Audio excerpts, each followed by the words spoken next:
Il est midi, soyez les bienvenus dans ce 12-13. À la une de l'actualité, la fin d'une amitié de 20 ans entre Saint-Jean-de-Bray et l'une de ses villes jumelles, Turów en Pologne. La commune s'affiche ouvertement homophobe, une prise de position inacceptable pour les élus locaux. Les relations officielles sont suspendues. À Saint-Pierre-des-Corps, c'est une page qui se tourne. Marie-France Beaufils, à la tête de la commune depuis presque 37 ans, elle quittera bientôt ses fonctions. Et cette question, qui prendra la suite de la maire communiste, c'est à suivre dans un instant.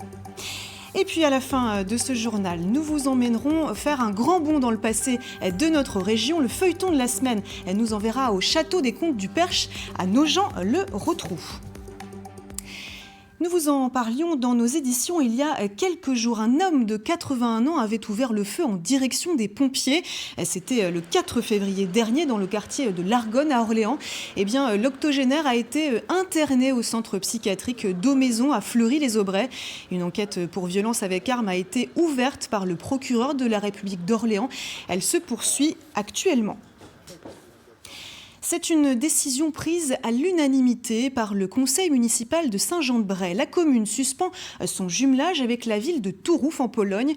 En cause, l'homophobie de la mairie polonaise qui se déclare zone sans idéologie LGBT. Corotin Ledréan avec Amélie Rigaudenzio.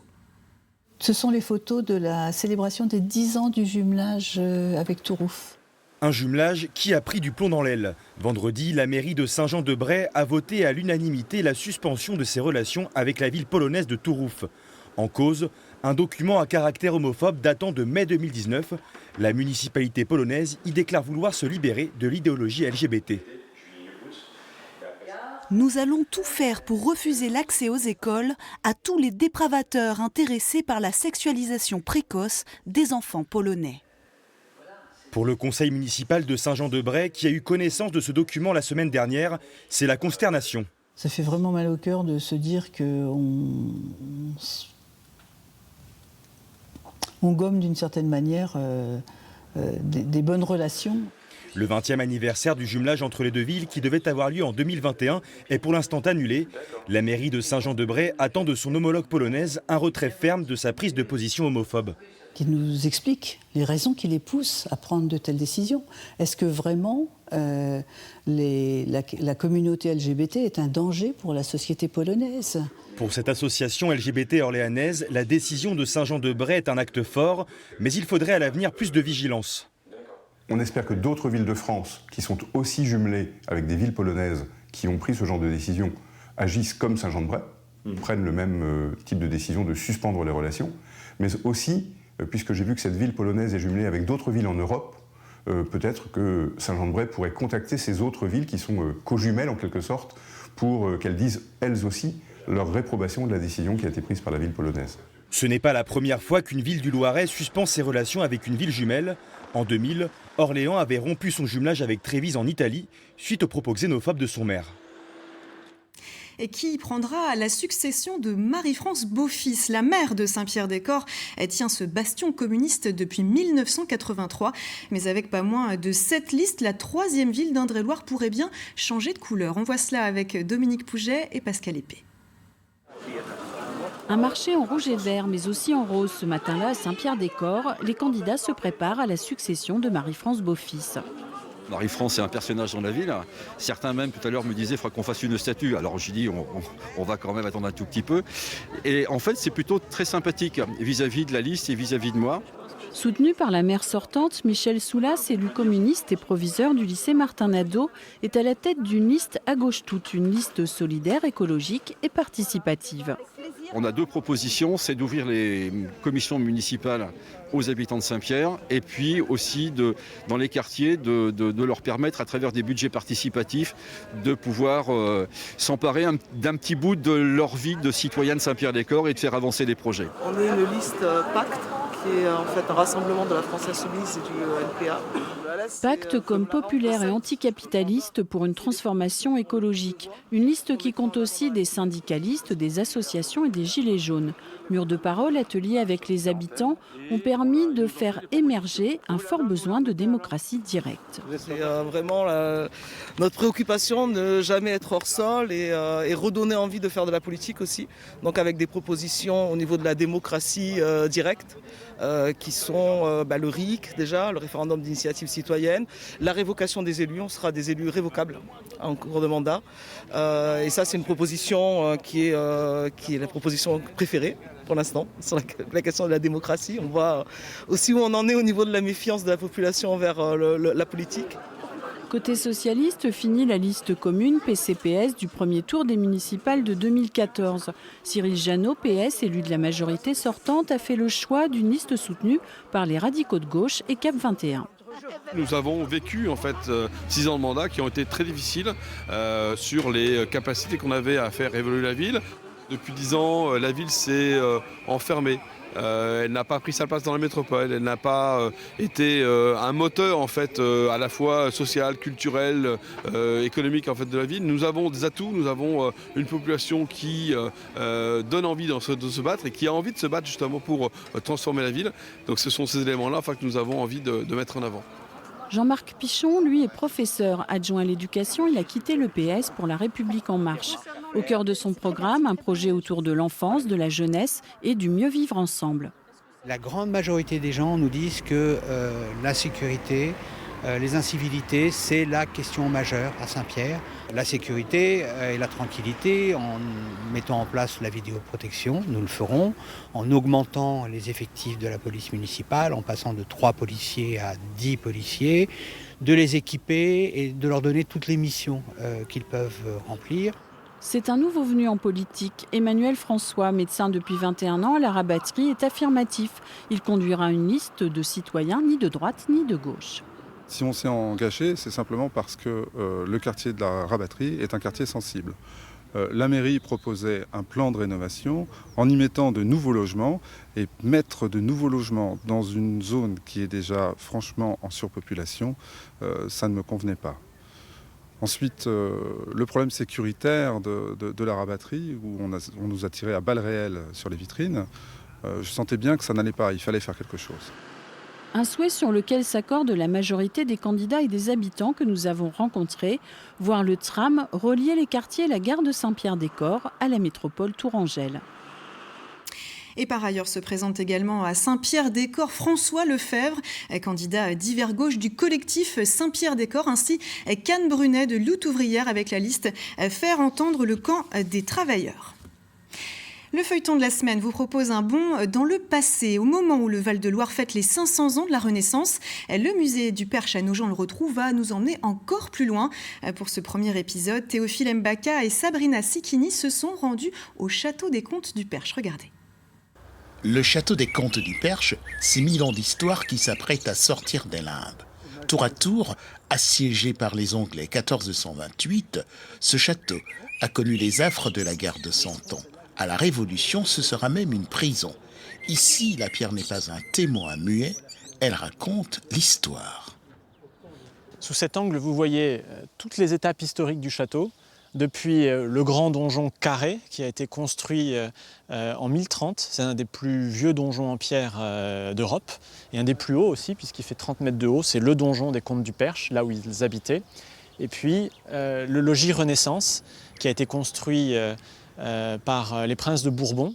Et puis le pavillon que le duc de Sully, le ministre d'Henri IV, a fait construire. Et donc il a fait rajouter ce petit édifice de style Louis XIII à côté. Les combles du château datent du début de la Renaissance, parfaitement conservés. On est dans la charpente qui a été construite par Charles d'Anjou, le frère du roi René. Une charpente en carène renversée, avec des arcatures en bois du Perche, sans aucun clou. Uniquement avec des chevilles et des rivets, comme dans la marine à l'époque, et qui a été entièrement construite en 1470, au début de la Renaissance, quand la famille de Bourbon s'est installée à Nogent. Agrégé d'histoire, normalien, énarque et homme politique, Harold Huart a hérité de ses grands-parents un document qui fait date. C'est le testament de Rachel de Cochefilet, duchesse de Sully, la femme du principal ministre d'Henri IV. C'est un document intéressant parce que non seulement il fait la liste des biens du duc de Sully, qui en tant que ministre des Finances avait des propriétés considérables, mais il montre bien aussi que sa femme, qui était percheronne de naissance, n'a eu de cesse toute sa vie que de faire acquérir des terres dans le Perche chez elle à son mari. Au fil des pages, elle liste tous les biens qu'elle souhaite léguer à son fils et elle conclut, comme souvent dans les testaments d'Ancien Régime, par une phrase lapidaire et expéditive. « Pour mes filles de Rohan et la marquise de Mirepoix, je les prie de se contenter de ce qu'elles ont en mariage comme ayant été largement dotées. » C'est pas tendre. C'est la loi d'Ancien Régime avant la Révolution. Tout pour les mâles, tout pour les garçons, et les filles n'ont que ce qu'elles ont le jour de leur mariage. Le duc de Sully et son épouse Rachel de Cochefilet sont inhumés dans une chapelle à Nogent-le-Rotrou, conformément à ses dernières volontés. En armure, avec un manteau de duc, son bâton de maréchal de France, dans une attitude plus que seigneuriale. Et c'est un des très beaux monuments de la ville de Nogent-le-Rotrou que nous conservons encore aujourd'hui. Nous devons la représentation en marbre blanc du couple à Barthélemy Boutin, sculpteur du roi. Et on ouvre une page sport à présent avec les demi-finales de cross à Avord dans le Cher. C'était hier la dernière étape avant les championnats de France de mars prochain. Et parmi les 2000 athlètes présents, certains cherchaient à se qualifier, d'autres à tester leur forme. Christelle Chapiotin avec Charlie Krief. Ils viennent du centre Val-de-Loire, mais aussi des Pays de la Loire et courent après la qualification pour les championnats de France d'ici quelques semaines. Un cross sans boue et sous le soleil, mais avec du vent et sur un terrain qu'on pourrait qualifier de faux amis. Théâtre des championnats régionaux, il y a 2 ans, le circuit est un peu casse-pattes. Il paraît pas comme ça, mais finalement, il y a beaucoup de relances, de boucles. Il y a du faux plat montant, et donc c'est assez piégeux. C'est plus, on s'y attend pas en fait finalement, et c'est très piégeux. Les courses s'enchaînent, toutes les catégories sont représentées avec plusieurs distances pour les élites, cross court et cross long. Les clubs viennent chercher les qualifications par équipe et individuelle. Pour les athlètes, c'est l'occasion de se jauger physiquement et d'emmagasiner de la confiance. Il y a 2 vrais enjeux. Il y a ceux qui vont se qualifier, qui sont un petit peu moins forts, et ceux qui vont se qualifier automatiquement, mais qui viennent pour gagner, pour montrer leur niveau. Voilà. Et pour se prouver à eux qu'ils sont aussi capables d'être bons dans 3 semaines. Un échec aujourd'hui, il est quand même dur à assumer. L'entraîneur rassure et motive ses champions. Mathilde Sénéchal, espoir de l'athlétisme français, est alignée sur le cross-long. Plus de 8 km à parcourir pour la jeune internationale, gênée par les blessures ces derniers mois. À la peine lors des championnats d'Europe en fin d'année dernière, elle s'était lancée dans le peloton de tête, mais n'a pas réussi à suivre ses principales concurrentes. Il faut aussi travailler mentalement parce que c'est pas facile d'accepter ça, et maintenant je l'ai accepté. Le fait de ne pas être bien, je ne l'ai pas souvent connu. En soi, j'ai toujours été à peu près en forme. Donc là, c'est une nouvelle expérience dans ma carrière, on va dire. Impossible de suivre Floriane Chevalier-Garenne, vainqueur de l'épreuve devant la sociétaire de l'A3 Tours, Julie Schubert. Mathilde Sénéchal décroche malgré tout une 3e place sur le podium et une victoire dans la catégorie espoir. Rendez-vous à Montauban.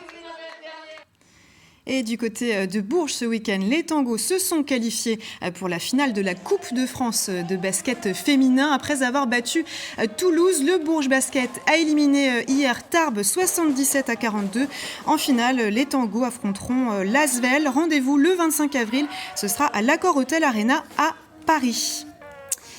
Et puis un mot de football, 25e journée de Ligue 2. La Berrichonne, 16e au classement, accueillera ce soir le club de Lens, classé quant à lui 2e, un duel aux enjeux passablement différents. Les 100 et or jouent leur accession en Ligue 1, tandis que les Castelroussins espèrent un maintien en Ligue 2. Verdict ce soir à 20h45 au stade Gaston Petit. Ce soir, ne ratez pas à 23h05 le documentaire « Mes parents sont homophobes ». Le parcours d'hommes et de femmes rejetés par leurs parents en raison de leur orientation sexuelle. Un film sensible qui brosse le portrait de personnes qui se sont, pour certaines, retrouvées à la rue. Regardez. Je suis marié, c'est légal, c'est posé à la mairie, j'ai un livret de famille. C'est le choix du mariage, c'était parce que c'était la seule chose qui allait nous permettre de pouvoir adopter si on y arrive un jour, quoi. Nous, on nous a toujours dit, vu que t'es homo, tu peux pas te marier et les enfants c'est compliqué et ce serait pas très bien que t'en aies, ce serait mieux que t'en aies pas d'ailleurs, ce serait plus simple. Et puis d'un coup, Le mariage nous a permis d'envisager sereinement un avenir de famille. Si on ne s'était pas rencontrés avec le mariage, je ne sais même pas si on en serait là. Si on aurait des enfants ou pas, quoi. Et j'ai mis un doute sur le fait qu'on en aurait eu s'ils n'avaient pas été 100% protégés, quoi. Ces lois-là, leur principal objectif, c'est de donner de la sécurité dans le sein de la famille. Et la sécurité, elle est pour nos enfants, pour qu'ils continuent à être élevés dans le cadre qui est le leur. C'est quoi une famille? C'est deux parents qui s'aiment avec des enfants. Avant de se quitter, retour sur les informations développées dans ce journal à midi. Il s'en était pris aux pompiers en ouvrant le feu sur eux. L'octogénaire qui avait mis en émoi le quartier orléanais de l'Argonne au début du mois dernier a été interné en centre psychiatrique La Fleury-les-Aubrais. Une enquête pour violence avec arme est toujours en cours. Et puis, à Saint-Jean-de-Bray, le divorce est consommé avec Tourouf, l'une de ses villes jumelles en Pologne. La commune s'affiche ouvertement homophobe, une prise de position inacceptable pour les élus locaux. Les relations officielles ont été suspendues. Prochain rendez-vous avec l'actualité ce soir dans le 19-20. J'aurai le grand plaisir de vous retrouver. D'ici là, je vous souhaite une très belle après-midi sur France 3. Merci, à tout à l'heure.